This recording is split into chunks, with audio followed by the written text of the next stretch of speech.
Está feita a conexão Portugal-Brasil, Porto Franca, é o Sem Compromisso no ar. Por aí diz que estamos... Que está gravando também, Diogo? Davi está gravando a chamada pela 17ª vez. 17º programa, cara, olha só. Estamos concluindo a segunda temporada. Que beleza, hein? Que beleza. Estamos aqui no YouTube e também podcast.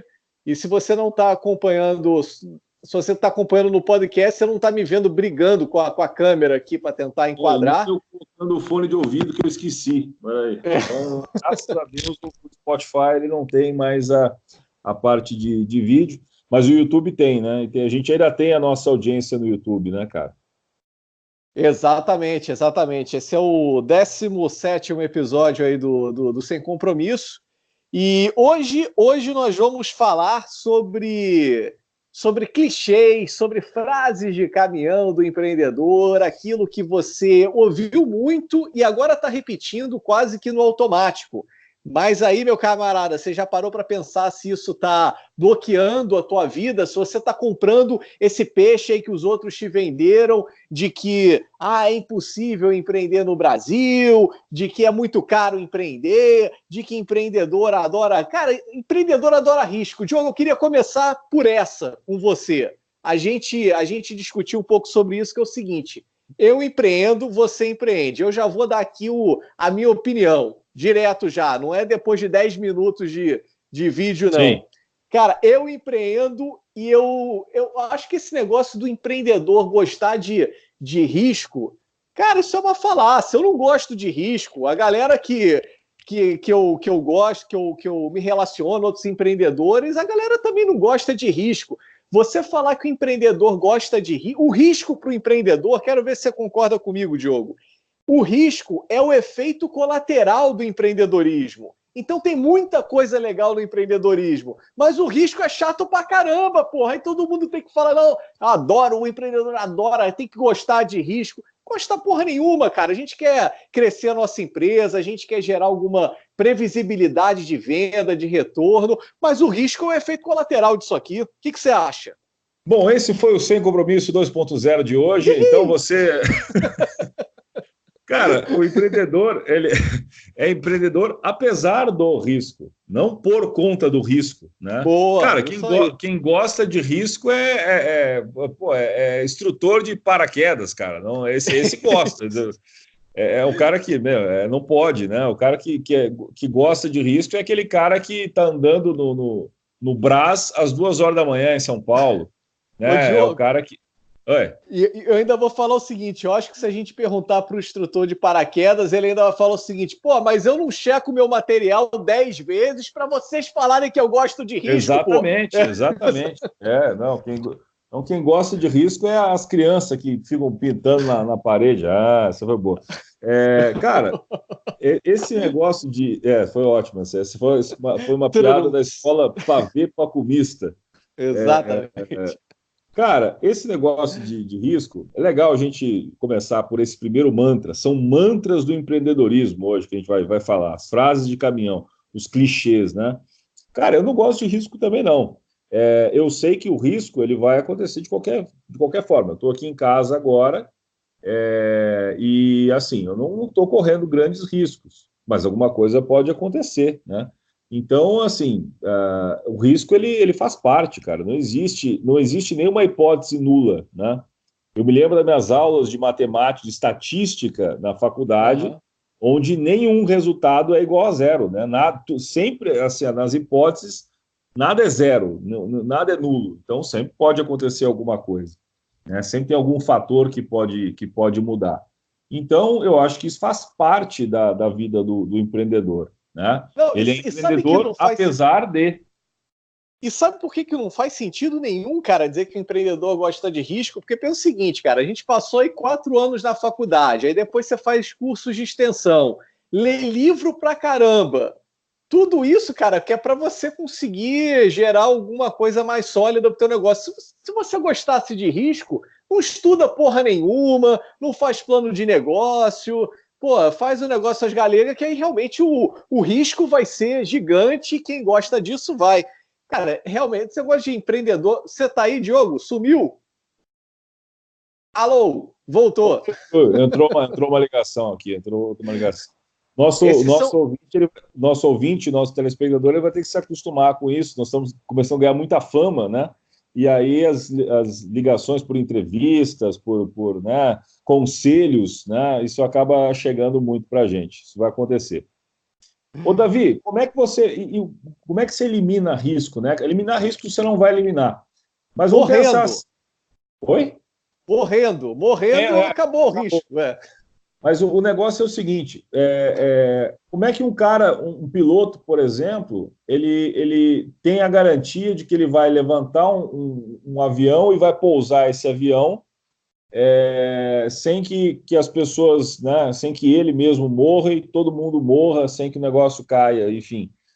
Primeiro, o cara estuda muito bem o que vai acontecer. Ele sabe o que significa cada uma das peças do avião dele, ele sabe tudo do painel dele, ele sabe o tempo, ele se preocupa em saber se vai estar chovendo, se vai estar com sol, se vai estar com muito vento.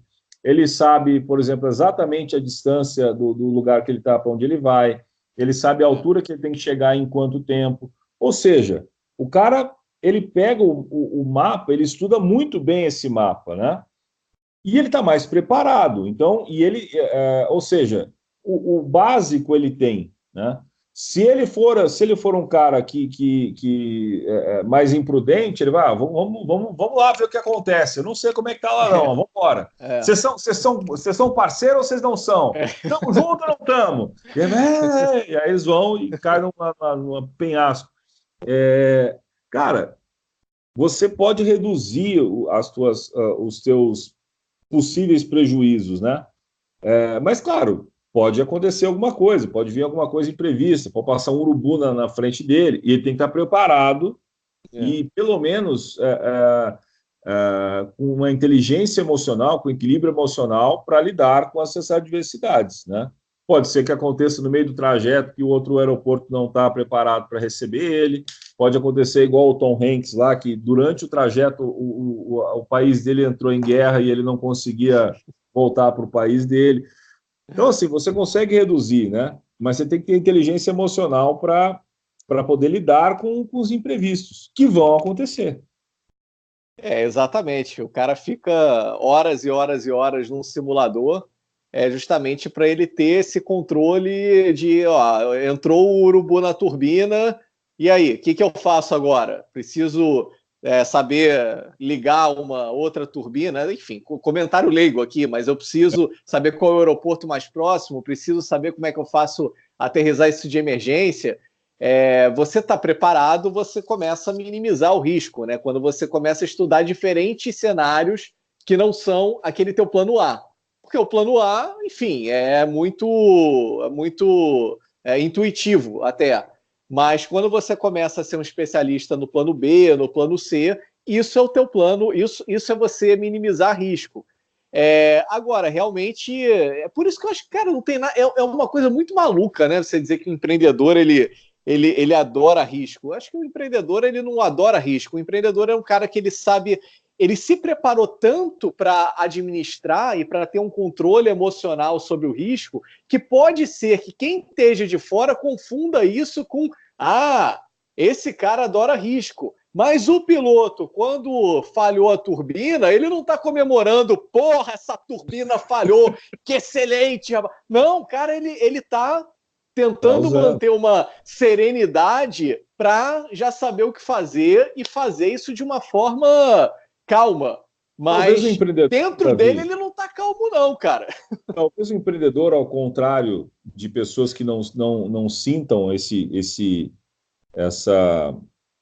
chamado pelo empreendedorismo, porque eu gosto de relacionar muito isso à questão criativa, cara. A nossa criatividade ela é uma ferramenta fundamental para a solução de problemas. A gente só é criativo para poder solucionar os nossos problemas melhores, né? Não para fazer piada das coisas ou para, né, enfim, a gente está numa situação de crise, a gente precisa ser criativo, né? O poder do se vira, você tem que se virar, né? Então, o cenário não é o ideal. Então, o que eu faço? Então, você vai ter que buscar algumas alternativas aí para isso.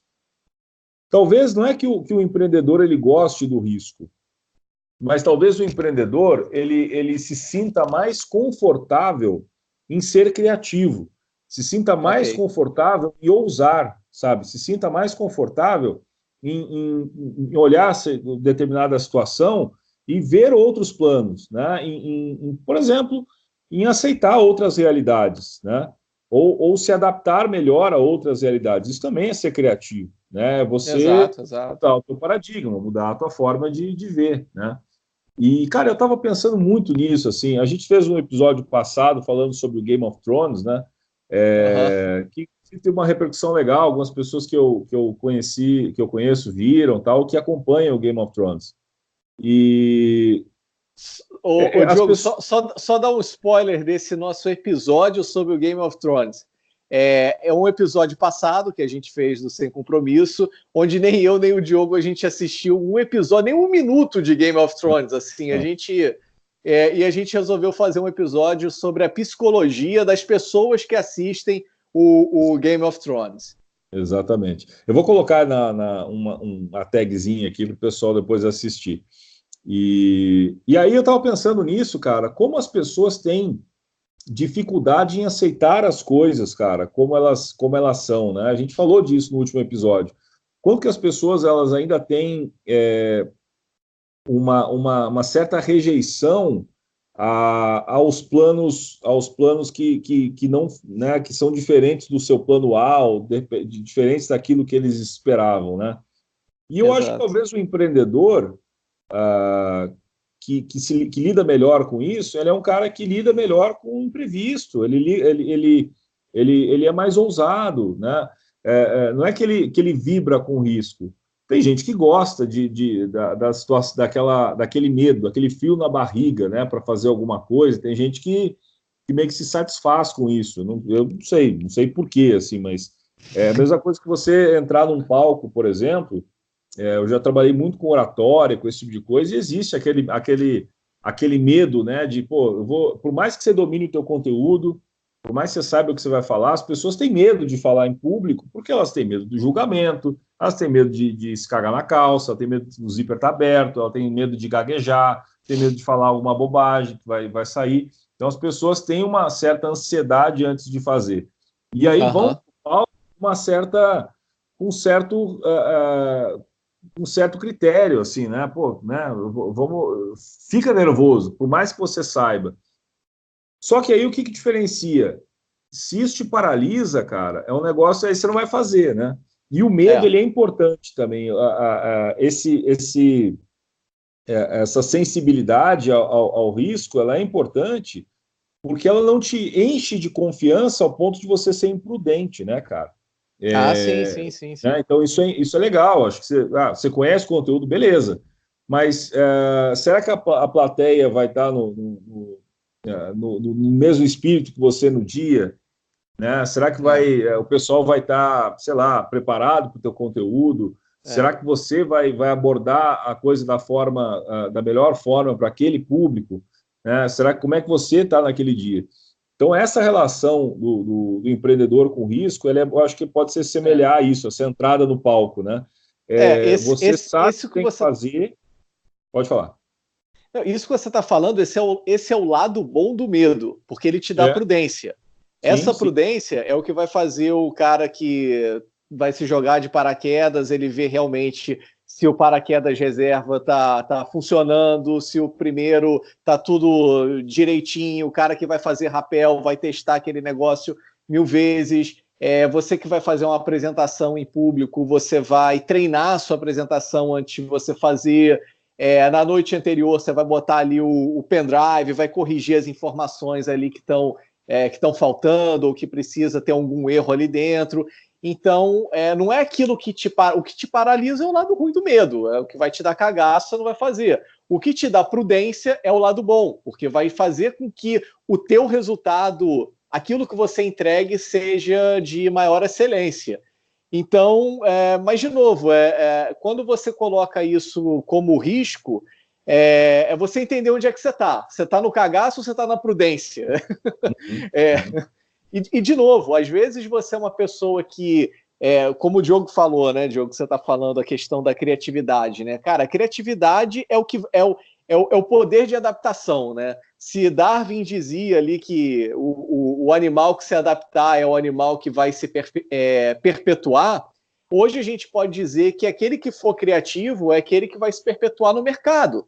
Então, você vai criar escamas dentro da sua empresa que vai fazer com que ela sobreviva no dia seguinte, que é o poder da criatividade, cara. Enquanto todo mundo está reclamando sobre alguma coisa, talvez você enxergue uma oportunidade por trás desse problema, né? Que todo problema esconde uma oportunidade. Ah, que frase de caminhão eu mandei agora, hein? Anota essa!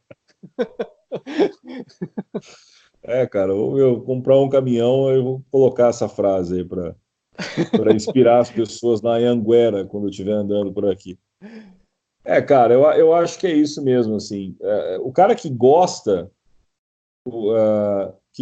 do imprevisto, que tem aquele cara assim, e eu já fui, eu acho que às vezes eu sou um pouco assim também, mas você imagina o cara que vai fazer uma viagem assim, e eu me lembro agora, fui transportado para 1993, 94, quando eu morava em Porto Alegre, e não tinha internet, né? Não existia nada disso. E aí chegava o verão e meu pai decidia que a gente ia veranear, né? Então a gente ia veranear. Aí ia para alguma praia, né? Ia para o litoral do Rio Grande do Sul. E cara, era um negócio assim, ó, que hoje em dia seria muito impensável, cara, fazer isso. Assim. Hoje, com uma época de Airbnb, de Trivago, de qualquer coisa, né? Que você consegue, você tem avaliação do dono, você tem 200 mil fotos, você tem depoimento. Se você quiser ir para a rua, você varre a rua inteirinha antes de ir. Exatamente. Cara, Google Maps e a caceta Maps, toda. o caramba. É perto da praia, longe da praia, tem padaria, tem supermercado perto. Cara, hoje você tem todo o mapeamento do negócio, né? Naquela época, cara, aí a gente pegava, meu pai, era eu, minha irmã talvez muito pequena, eu também pequeno, a gente ia para o carro, colocava umas malas lá, minha mãe fazia uns sanduíches, alguma coisa assim, e a gente ia para a praia. Para onde? Não sei, vamos ver, tem umas imobiliárias lá, a gente vê o que tem. E aí chega lá num final de tarde, e aí tem umas opções de casa, você escolhe lá alguma casa, tenta chegar em algum valor e vai para essa casa, cara. E aí fica lá uma semana, 2 semanas, sei lá o quê. Se você der sorte, você pegou uma boa casa. Se você não der sorte, vai acontecer. Uma vez aconteceu do meu pai e minha mãe ficar revezando na porta para controlar os escorpiões que estavam entrando por debaixo da porta. Assim.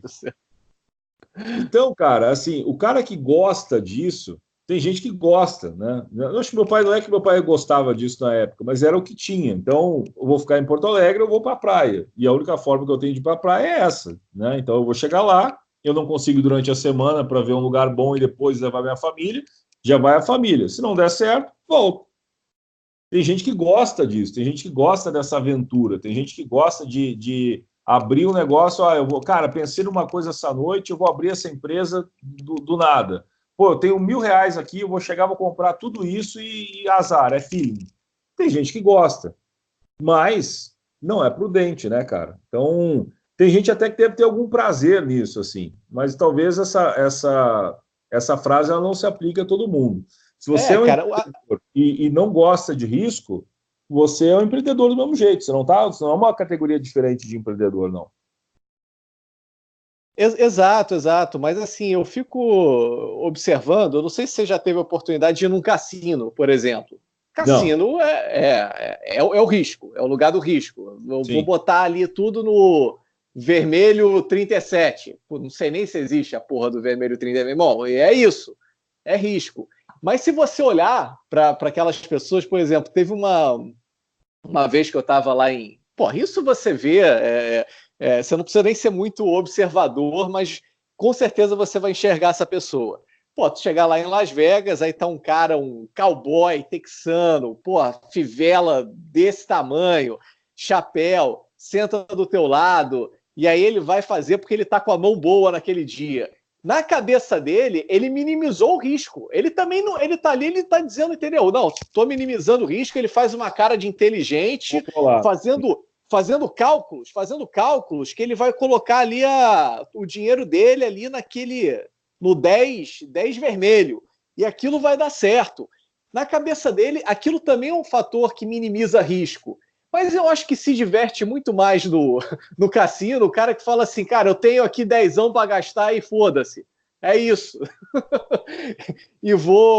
Esse dinheiro aqui é para me divertir e ter algum tempo ali. Enfim, eu não gosto muito de cassino, mas eu acho que você precisa ser honesto, né, com o teu risco.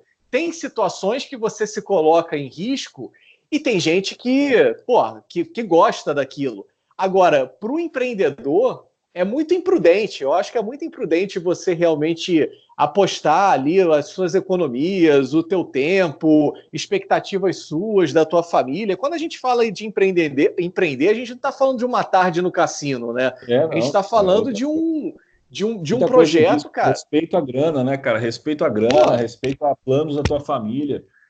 Ainda mais assim, se você é um cara que já está envolvido enfim, já tem uma família, né? Tem filho, tem esposa, tem marido, sei lá.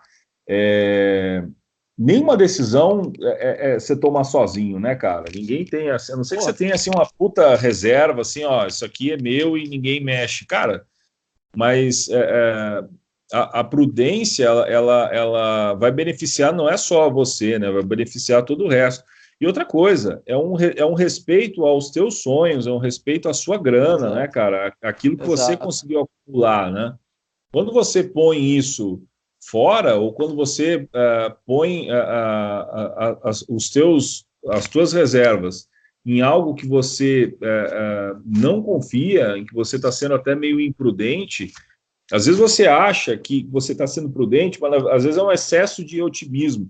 O empreendedor, ele é um cara que normalmente ele é mais otimista, né? Vamos pensar assim, né? É um cara que, pô, senão ele não começaria nada, né? Ele imagina um negócio dele, então ele imagina que, pô, né? Vai dar certo. Ele vê um potencial. Só que ele tem que ser um pouco ele tem que meter o pau na própria ideia também, né, cara? Para poder justamente ver os contras, né? Então, pô, o meu pai quer ir para a praia hoje, final da tarde. Pode ser que a gente não veja casa nenhuma, não consiga nada. Mas a minha mãe fez uns sanduíches a mais. Minha mãe colocou umas 2 garrafas d'água a mais. Né? Pô, tá levando a farmacinha dela lá também. Qualquer coisa, volta com segurança, né? Então isso. E você não gostar de correr riscos não quer dizer que você não irá corrê-los, quer dizer que você vai se preparar para correr risco. É a mesma coisa, é você contratar o Cristiano Ronaldo e o Messi para o teu time. Por que eles são caros? Porque tem menos risco desses caras não vingarem, porque esses caras são muito bons. Toda contratação de um jogador de futebol envolve o risco do cara não dar certo.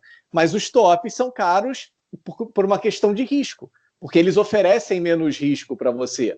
Aí tem toda uma questão de mercado, tudo, mas eu acho que a gente já matou bem esse mantra do empreendedor.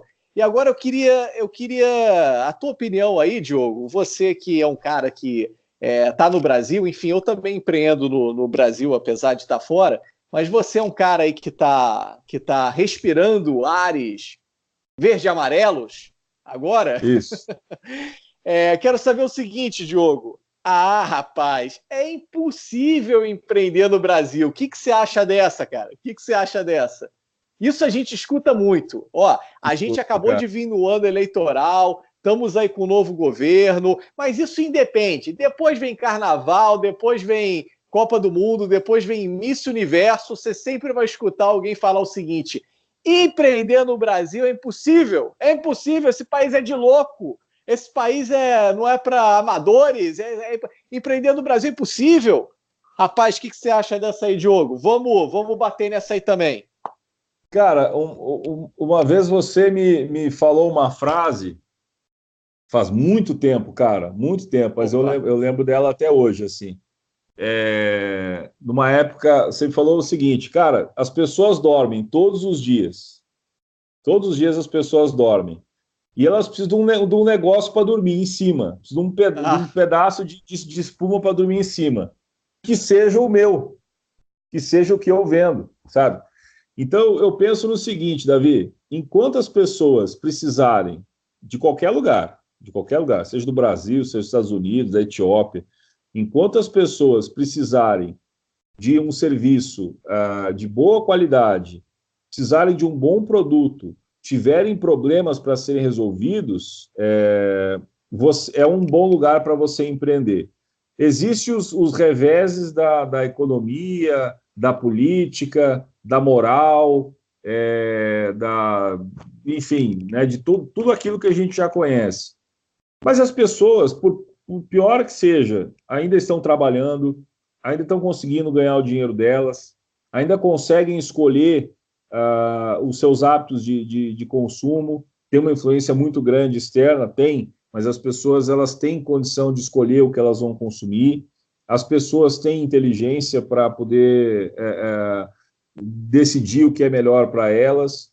Então, cara, é difícil, pode ser difícil empreender no Brasil, cara, uma das maiores cargas tributárias do planeta, um ambiente econômico muito instável, um ambiente político que está uma bosta, já tem anos, tudo isso. Mas, cara, eu acredito, assim, que eu tenho que empreender para a pessoa que está do meu lado, cara. Eu tenho que empreender pensando no quem está do meu lado. Eu tenho que empreender pensando numa solução que o cara que vai me contratar, ele tem que sentir que ele está fazendo uma decisão certa, ele está tomando uma decisão certa, ele está investindo o pouco que ele tem, ou que às vezes não é tão pouco, mas você pode até ter bastante grana, mas você não vai jogar fora, né? Então, assim, ele está tomando uma boa decisão. Cara, eu acho que empreender no Brasil é a mesma coisa que você empreender em qualquer outro lugar, assim, exceto por esses fatores externos. Mas eu não me ligo nisso, não, cara. Eu acho que tem empreendedor que ganhou muito dinheiro na época do Fernando Henrique, ganhou muito dinheiro na época do Lula, ganhou muito dinheiro na época da Dilma, ganhou muito dinheiro agora com o Bolsonaro, o cara não sentiu nada. Por quê? Porque ele trabalha todos os dias. Trabalha todos os dias, ele pensa no negócio dele de uma forma bastante dinâmica, ele pensa nas soluções que ele dá, ele faz um negócio muito sob medida, ele tem sensibilidade, né? Então, cara, esse mantra não me pega também, não. Cara, é aquilo. Empreender no Brasil é difícil, o ambiente de empreendedorismo no Brasil ele é pouco amigável. Isso não é nem mais uma questão de governo, já virou uma questão de Estado, porque, pelo que eu me lembro, sempre foi difícil. FHC, Lula, Dilma, agora vamos ver aí, tomara que as coisas mudem para melhor, mas também se mudar para melhor não será amanhã. Isso daí é uma coisa gradual. E, enfim, eu tenho as minhas visões otimistas, mas, cara, eu vou te falar o seguinte, cara, tem uma coisa que você falou aí que acho que mata essa questão, que você está empreendendo para quem, né, cara? Você está empreendendo para o cara que está do teu lado. Se você começar essa coisa de que é impossível, você vai começar a empreender para Brasília. Quando você começa a olhar muito para Brasília, você se distancia do cara que está do teu lado, que está disposto a pagar para uma solução tua, mas você está tão... mas a Brasília, mas a carga tributária, não sei o que. Cara, vende aqui primeiro, sabe? Depois a gente discute outras coisas. E aí, quando você compra essa ideia da impossibilidade de empreender no Brasil, cara, você joga fora um cenário maravilhoso para empreender, cara, porque assim, o Brasil é um lugar, primeiro, tem muito mercado. Cara, eu estou aqui em Portugal, se você pegar só o estado de São Paulo, são 44 milhões de pessoas. Cara, isso daí já dá um país, já. E assim, e é um país consumidor, né, o estado de São Paulo. Sim. Tá falando de uma coisa bem grande. Estrada boa, tudo quanto é lado, estrada boa, cidades que você vai entrar, pô, tem alguma estrutura, sabe? Tem.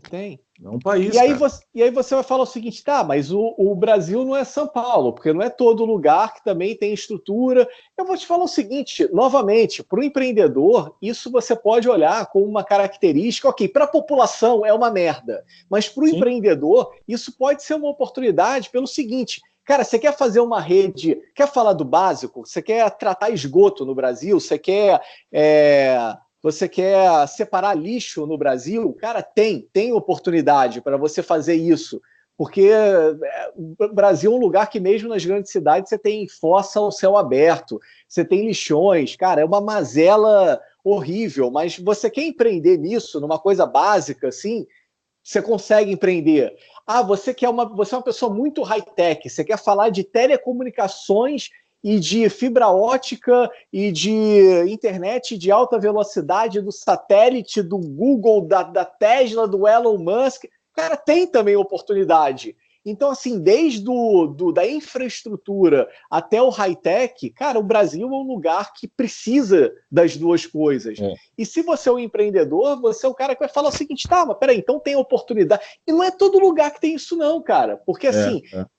não é, você vai para fora do Brasil, você vai falar o seguinte, não, aqui já não tem lugar para infraestrutura, aqui é um lugar É. mais high-tech, há A outro água lugar, aqui é não. uma merda, por exemplo. Aqui a água é uma merda, você não tem mão de obra, aqui é uma miséria total. Você vai ter isso, né, cara? Cara, o Brasil é um lugar assim que ele é muito bom e muito ruim, tudo no mesmo país, e você É. tem mercado. Você tem um grande mercado para o que é muito bom, que todo mundo, vamos falando de internet, todo mundo precisa de uma internet rápida e tem muita gente disposta a pagar.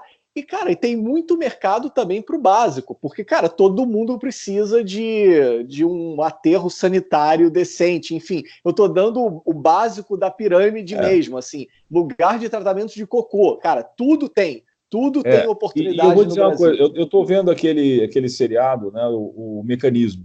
Eu não sei se você já viu, Tá. é o cara com o Selton Mello, né? Eu vi a primeira temporada, Selton Mello sussurrante. Não, o Selton Mello puta que pariu, cara. Nossa Senhora. Mas, enfim, ele. Tirando o Selton Mello, né, tirando a parte Selton melística do seriado, ele é um seriado, assim, ele é revoltante, né? Assim, ele mostra, talvez ele explique muito desse ranço do Brasil, né? Você falava, por exemplo, da questão do tratamento de lixo, da reciclagem. O empreendedor, ele precisa lidar com uma série de esquemas, né, cara? Ele precisa lidar com uma série de mercados que já são mais fechados. Ele vai concorrer com gente assim que já está mamando há muito tempo e muita coisa, né? Mas a gente está falando de empreendimentos maiores, assim, né? De coisas que realmente são que já são enraizados, né, cara? É. Então, assim, eu acho que o Brasil ele desmotiva muito por isso, né? Porque você entrar no mercado, ele não é, não, talvez você não encontre, até encontre alguns concorrentes, alguns players que estão no mesmo, têm a mesma intenção que você e tudo mais. Mas tem muita gente que o Brasil ele ainda tem muito esquema, né? Tem muita coisa, esquema da pior espécie, né? Então isso talvez possa contribuir um pouco para esse mantra. Mas quando eu falo, Ah, por cara, exemplo, quando eu falo, só para concluir o que eu estava claro, falando claro, antes, claro, claro, claro. quando eu falo que a gente tem que empreender para quem está do nosso lado, é que é o seguinte, cara, isso não vai deixar de acontecer com o Bolsonaro, isso não vai deixar de acontecer com ninguém. Os esquemas e os mercados difíceis, eles vão continuar acontecendo enquanto isso é uma questão de cultura nossa, isso acontece, sabe? Você vai ter barreira burocrática, você não vai conseguir a documentação que você quer, do jeito que você quer, talvez sem alguns atalhos. Você vai ter que conhecer alguém que vai ter que conhecer alguém. Isso vai acontecer. Mas, por outro lado, quando você tem foco e tem criatividade para poder empreender, apesar disso, já que o teu principal objetivo é a pessoa que está no teu lado, é o teu micro-universo ali, né? É a tua região, igual você falou antes, se o meu foco é Brasília, cara, eu vou ficar em casa, não vou nem sair não vou nem sair daqui, porque a segurança vai estar uma merda lá fora, tá tudo uma porcaria, estou sendo roubado, agora estou sendo roubado. Né? Então, se eu pensar nisso, eu não faço mais nada. Então, a gente tem que entender que precisamos empreender aqui, apesar disso, sabe? Eu vou te falar o seguinte, bater esse papo com um empreendedor ou com um investidor de fora do Brasil, ele é muito diferente do que bater esse papo com o empreendedor brasileiro. Porque vender o Brasil para o investidor gringo, cara, sempre foi muito difícil. Porque, pô, os caras começam a ver esse negócio das campeãs nacionais, sabe? Empresa, pô, que pega dinheiro e depois quebra, e, enfim, os amigos do rei sendo beneficiados. Então, isso tudo sempre afastou muito o dinheiro gringo, né? Então, o gringo, ele olha e fala o seguinte, tá, eu quero vender para quem está do meu lado, mas, cara, o Brasil está muito complicado, a parte Brasília para ele é muito forte, ele vai falar o seguinte, tá, eu não preciso comprar Brasília, esse BO aí é teu, amigão, esse BO não é meu, e aí o cara não entra no Brasil. Agora, para quem está no Brasil, cara, de novo, eu acho que tem que olhar menos para Brasília, eu acho que tem que cobrar Brasília sempre, acho que tem que cobrar sempre.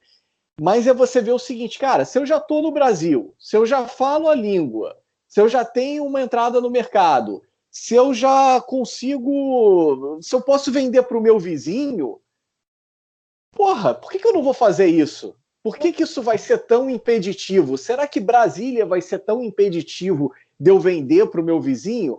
Ah, peraí, às vezes pode ser difícil para você crescer a tua empresa, que aí você já muda de carga tributária, já vai para outro. Cara, eu vou falar o seguinte, todo país tem umas dificuldades também. Nenhum país é aquela maravilha que, pô, é tudo direitinho. Todo país também tem as suas burocracias, todo país também tem as suas dificuldades. Agora, eu acho que o Brasil é um lugar muito amigável para você começar. Pode não ser amigável, de novo, para o investidor vir no Brasil e colocar o dinheiro dele. Pode não ser amigável para o cara que ele quer fazer uma expansão, ele tem uma fábrica, ele quer abrir outras 2 fábricas e ferrou porque o dinheiro dele foi para um cara do BNDES que, porra, era amigo do rei e ele não era amigo do rei e ele não conseguiu expandir. Agora, para quem está começando, cara, uma cidade, um estado do Brasil, uma região do Brasil, é um país da Europa, cara, tem um mercado consumidor gigante. Então, assim, menos Brasília e mais vizinhos, sabe? Assim, tenta partir para essa, porque se você entrar numa de, olha, como é que vai ser? Diz aí, qual é a taxa de projeção de crescimento para a tua empresa? Bom, eu vi uma entrevista do ministro da Economia que disse que o Brasil ia crescer 2%. Cara, que porra, não terceiriza para nenhum ministro da Economia, seja ele do Bolsonaro, seja ele do Lula. Porra, a responsabilidade de crescer a tua empresa, cara. Isso está contigo. Ah, mas aí quando eu for crescer a minha empresa de 100 para funcionários, para 200 funcionários, cara, tomara que você tenha esse problema na tua vida. Agora, tu precisa começar, tu precisa dar o start, você precisa girar essa roda. E isso, cara, pode acreditar, tem menos Brasília nessa equação do que você pensa. É isso aí. Ou seja, vale a pena investir no Brasil, vale a pena empreender no Brasil, porque, cara, as pessoas precisam disso, cara. As pessoas estão precisando de bons exemplos de serviço, bons exemplos de produto, boas atitudes, sabe? Estão precisando de emprego, mas um emprego que seja digno, que gere realização. E isso, cara, ninguém não é uma receita que você compra do governo, né, cara? Isso é uma coisa que você pode criar, né? Cara, sabe um termômetro de atraso que eu vejo no Brasil? E aí você que está a fim de empreender, encare isso como um fator de encorajamento. É o seguinte, muita empresa no Brasil que se vende como inovadora, cara, tenta ser cliente dessa empresa. Dá uma olhada no termo de usuário, na licença do produto, cara, o que tem de letrinha pequena que vai te ferrar quando você tentar cancelar isso aí, e a empresa se vende inovadora e talvez ela realmente tenha o seu fator de inovação. Mas, cara, eles estão prontos para te ferrar. Isso daí, cara, já tira todo o brilho do negócio para mim, brother. Sim, Isso daí, e ver isso daí. E, Diogo, já pegando esse gancho aí da empresa inovadora, eu vou trazer aí um outro mantra, uma outra frase de caminhão do empreendedor. Um para-choque do empreendedor, que é o seguinte: o meu produto é tão inovador que não tem concorrente. Isso daí, se você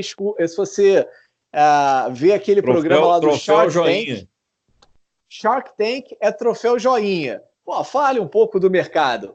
Olha, o nosso produto, não tem concorrente, Shark. Aqui a gente realmente teve uma ideia bem boladíssima, sabe? Não, a gente tá o Rick, estamos juntos nisso.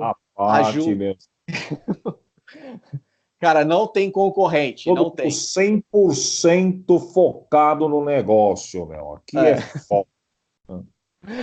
E aí todo mundo deixou um emprego que não tinha, mas estava lá para 100% focar mesmo, meu. Sim. E, cara, é o seguinte, o meu produto é tão inovador que não tem concorrente. Então, é uma frase muito da galera de startup. Enfim, não vou falar mal de startup, porque, porra, eu escrevi um livro chamado Startup Pós-Digital. Mas é uma frase de caminhão muito da galera de startup, porque você acaba desenvolvendo uma coisa muito relacionada à tecnologia e você se ilude que não tem concorrente. Mas, cara, se você não pode não ter, você pode não enxergar que um concorrente esteja ali realmente do teu lado oferecendo o mesmo produto que o teu. Mas, cara, se tem produtos substitutos, se tem um novo entrante, cara, se tem alguém que o teu cliente fala o seguinte: vou comprar dele, não de você, esse cara é teu concorrente. Às vezes a gente tem um excesso de paixão, né? Que não, realmente isso é uma ideia nova, realmente eu vou estar mudando o mercado, isso vai ser bom para o mercado. Cara, isso tudo é muito legal, mas eu vou te falar o seguinte: você tem concorrente. É aquela coisa. A máquina de escrever e computador são produtos completamente diferentes, mas em determinado momento da história, o computador era concorrente da máquina de escrever. Então, o cara que estava ali no computador, na máquina de escrever, estava falando: não, esse negócio de computador é outra coisa, não é concorrência. Bom, acabou a porra da máquina de escrever. Você sabe quem que é o concorrente da Cacau Show? Quem que é o concorrente deles? Vamos pensar assim, né? Poderia pensar, o concorrente da Cacau Show, sei lá, é a Copenhagen ou alguma outra marca aí de chocolate. Cara, um dos principais concorrentes da Cacau Show é o Boticário. Né? Por que é o Boticário? Vamos pensar em alguns fatores. Onde tem uma Cacau Show, tem um Boticário por perto. Quando é que você compra uma Cacau Show? Ou quando é que você compra um Boticário? Eu nunca vi uma pessoa indo numa Cacau Show, tô contando com uma trufa da Cacau Show. Não, você tem um amigo secreto, você tem alguém fazendo aniversário, você vai lá e compra um chocolatinho para isso. Dia dos Namorados, Dia das Mães. A Cacau Show é uma loja para se comprar presentes. Ok. Né? Uma lembrança. E o Boticário? Nossa, adoro aquele perfume do Boticário para o dia a dia. Cara, eu não sei, eu não tenho essa proporção, posso estar muito errado, mas eu acredito que a maior parte das pessoas que vão para uma Boticário vão para comprar um presente. Exatamente. Então, e onde eles estão? Eles estão no mesmo lugar, eles estão na mesma região. É um calçadão, é um shopping, é uma parte de comércio popular. São marcas que não vendem a mesma coisa, mas vendem presentes. Presentes dentro de uma mesma faixa de preço. Você vai comprar uma coisa por 20, por 30, por 50 reais, 70 reais, é o que você vai comprar para agradar alguém. Você pode comprar um creme ou você pode comprar um chocolate. A Cacau Show poderia falar que a Boticário é sua concorrente do mesmo segmento? Nunca. Mas você pode tomar a decisão de não comprar um chocolate e de comprar um perfume. Uma colônia, alguma outra coisa assim. Né? São compras muito óbvias de amigo secreto, amigo oculto, né? Cara, quem nunca ganhou um desodorante da Boticário? Quem nunca ganhou uma trufa, uma caixinha de ferramentas de chocolate? Sei lá, isso aí é a coisa mais normal que tem no mundo. Então, cara, você achar que a tua... Isso é coisa daquele cara que leu a estratégia do Oceano Azul, sabe? Que Aham. ele acha que ele teve uma puta ideia e que ninguém vai Meu, puta incomodar ele. sacada, meu. É uma puta sacada, meu. Eu tô lendo um livro, velho. Olha, a estratégia do Oceano Azul, meu. Puta novidade. Já tá 30 anos esse livro no mercado já. O cara acha que é puta novidade. Meu, viu um Shark Tank, meu. Nossa, eu sou viciado no Shark Tank. Não, cara, eu acho que é legal que você tenha paixão pelo teu produto, pelo teu serviço, de achar que ele tem fatores que sejam insubstituíveis, né? Mas, cara, enquanto tiver uma loja aberta do teu lado, você tem R$ 50, o cara, teu cliente tem R$ 50 no bolso. Ele pode É, gastar com você ou pode gastar em outro lugar. Se ele puder gastar em outro exato. lugar, cara, você tem um concorrente já, você não está livre de nada disso. Você pode até ter um negócio muito bom, inclusive, mas de repente você ah, não cria as condições ideais para esse consumo ou para que o teu cliente te encontre, você está... Mesma coisa, cara. Perdeu. Ninguém tá imune a isso, não. Realmente abrir a cabeça para o teu concorrente, né? Por exemplo, tem uma história, né? Um case, né? Do Netflix, que como eles faziam a precificação, como é que eles inventaram que o preço da assinatura era aquele? Aí começa aquelas coisas. Não, será porque a Blockbuster, eles viam que as pessoas alugavam 2, 3 filmes por mês, eles fizeram uma média, uma equação, e aí deu o preço da assinatura do Netflix. Nada disso. Eles viam o seguinte, cara, qual é a média de preço aí que o piratão mesmo, aí da Rua da Alfândega, lá no Rio de Janeiro, lá, o cara tá praticando aí, quanto que a galera tá comprando, quanto tá movimentando aí no mercado pirata. Então, o que eles fizeram é o seguinte, ó, vamos cobrar o máximo que a pessoa entenda o seguinte, cara, vale a pena eu pegar esse serviço da Netflix e não comprar no pirata. Então, ele tem que ser barato o suficiente para ele estar enquadrado ali dentro desse contexto, e ele não pode ser muito caro para a pessoa falar o seguinte, não, vou comprar no pirata. Então ganha aquela questão da comodidade, de você assistir na tua casa, sem precisar comprar, sem precisar fazer nada ilegal também. Mas assim, eles olharam muito menos para os outros serviços de streaming, para as outras grandes multinacionais, e eles pensaram o seguinte, cara, tem alguém aí com 20 prata no bolso, e esse cara quer assistir um filme. E aí, para onde é que esse cara está indo? Vamos romantizar menos o negócio, que esse cara está indo comprar um combo de pipoca grande no Cinemark. Não tá, brother. Ele quer assistir 3 filmes com a namorada dele. Esse cara tá comprando piratão. Então vamos fazer o seguinte, em vez desse cara dar os 20 prata lá pro piratão, vamos montar um plano de negócios que a gente consiga 20 pratas sobreviver bem, crescer e esse cara consiga atender as necessidades dele. Não vai Então, fazer falta para ele vai conseguir tirar R$ 20 do orçamento dele. Não, o brasileiro tem uma média, sei lá, de salário X, tem esses hábitos e legal, vamos colocar isso. Eu acho que é isso aí mesmo. então assim, e às vezes, cara, quando você fala de inovação, a inovação é justamente você olhar para o outro lado, sabe? Por exemplo, eu vou fazer um serviço de streaming de vídeo. Pô, eu vou lá no UCI, eu vou no Cinemark, eu vou ver o que as concorrentes estão fazendo. Sim, mas você vê que o fator decisório do cara foi, cara, peraí, deixa eu sair na rua e ver o que a galera tá fazendo com 20 prata para assistir um filme. Não vamos entrar nessa de, mas isso é ilegal, isso é. Cara, isso é ilegal, isso é imoral, isso é a porra toda, eu concordo com você, mas a galera tá fazendo. Então vamos migrar a galera para fazer o certo e vamos criar um serviço nisso. Sim, sim. E É essa abertura. democratizar a coisa boa, né? Isso, democratizar o acesso, né, a isso. Porque o cara faz mesmo, cara. Eu vou te dizer, esses dias eu até postei, eu tô tão puto com esse negócio da HBO Go, né?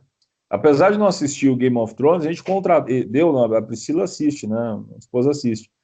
E aí a gente contratou a HBO Go, que é um aplicativo, né? Então você paga aí, cara, acho que deve estar uns R$ 40 por mês, será quanto é que tá? E na hora de passar a porcaria do Game of Thrones não funciona. E ele trava tudo, eles não têm força para passar o negócio, né? Ou seja, esse aplicativo, na hora que ele precisa ser usado, ele não serve. E o que desperta no cara? Nossa, que pena, então, mas ainda prefiro estar na legalidade. Não, pô, o Zé Chupim do .com, que passa o Game of Thrones antes de domingo, ele passa no sábado, tipo, ele já passou toda a temporada completa antes de.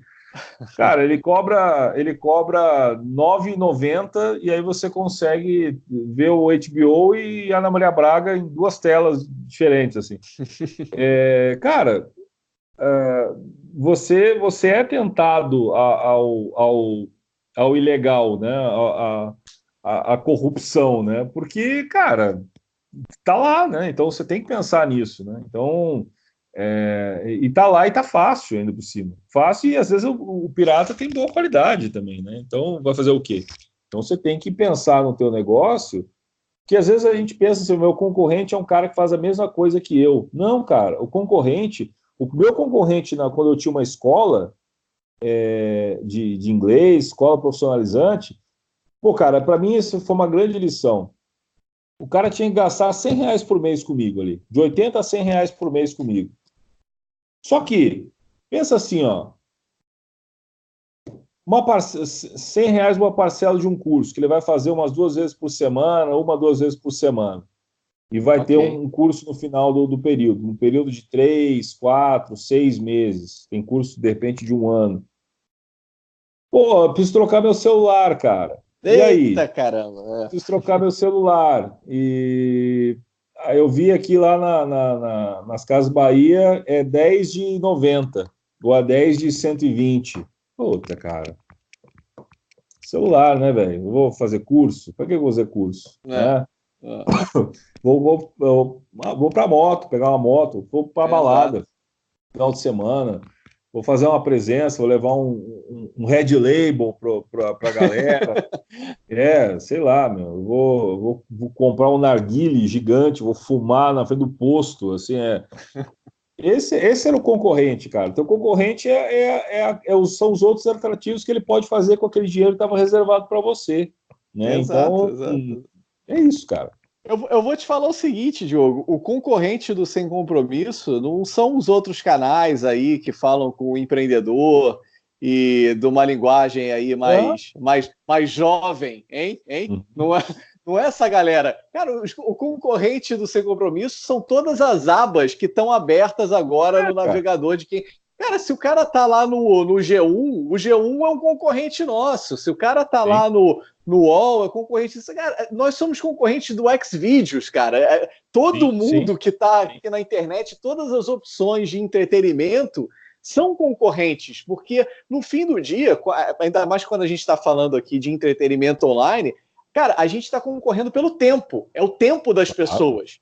claro. O cara ele tem aí um tempo que ele vai falar assim, tá, mas agora eu quero aprender sobre isso, agora eu quero me divertir, agora eu quero aprender e me divertindo, sem compromisso. Enfim, uma informação aí mais leve, né? Mas, cara, é isso. Todo mundo é concorrente. Todo mundo é concorrente. E que bom que a gente entende isso.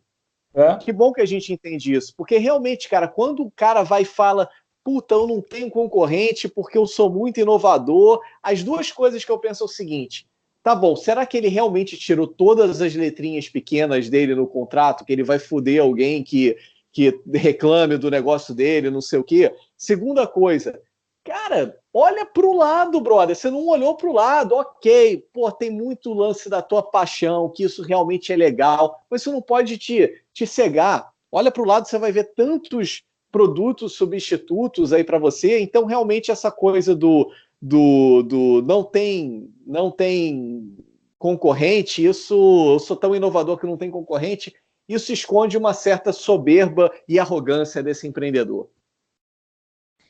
olha, Davi, são 3 mantras que qualquer monge sonharia em decifrar ou sonharia em trabalhar ao máximo, né? Para poder encontrar a iluminação, né? Então, se você, empreendedor, conseguiu entender ou ressignificar esses mantras, então o nosso trabalho aqui, meu pequeno gafanhoto, está concluído. E novamente, utilize esses mantras, cara, para... Eu vejo que esses mantras, eles limitam muito, eles bloqueiam muito as pessoas de agirem.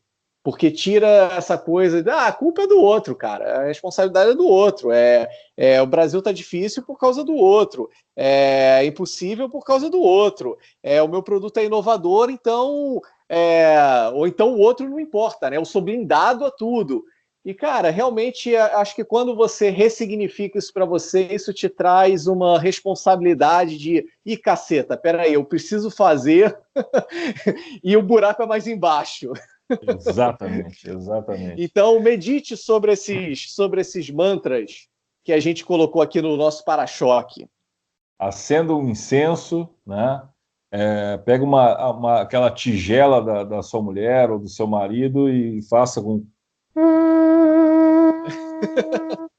e ressignifique esses mantras, né? O empreendedor gosta do risco, o empreendedor sabe que o risco existe e ainda assim procura se preparar ao máximo para lidar com esse risco. Empreender no Brasil é como empreender em qualquer outro lugar, né? As pessoas têm necessidades e precisam de bons serviços. Então, é uma forma também de lidar com riscos e se adaptar a algumas regras do jogo que você ou aceita ou você está fora do jogo. E você, cara, não é tão bom igual você está pensando. Então, você precisa ficar pensando nos teus concorrentes, sim, cara. Se o teu serviço, teu produto pode ser R$10. Cara, mas se eu tiver que comprar o teu produto por R$10, mas eu tô com uma puta vontade de comer um açaí, talvez eu coma um açaí e não compre o teu produto. Legal, Diogo, essa tua última fala aí foi um bom momento de o que aprendemos hoje no Sem Compromisso foi... Eu me senti o corpo no final do episódio do He-Man, assim. E o que hoje, a lição de hoje foi essa. Até a próxima, minha gente. Eu saio uma moto, assim. E olhe para os dois lados antes de atravessar a rua, hein? Exatamente. Evite aceitar doces de estranhos. Cara, muito bom. Olha só, mais um episódio aí muito, muito explicativo. O Telecurso 2000 jamais faria um negócio tão legal. Eles gastariam muito dinheiro com atores, encenando isso tudo, lendo um roteiro.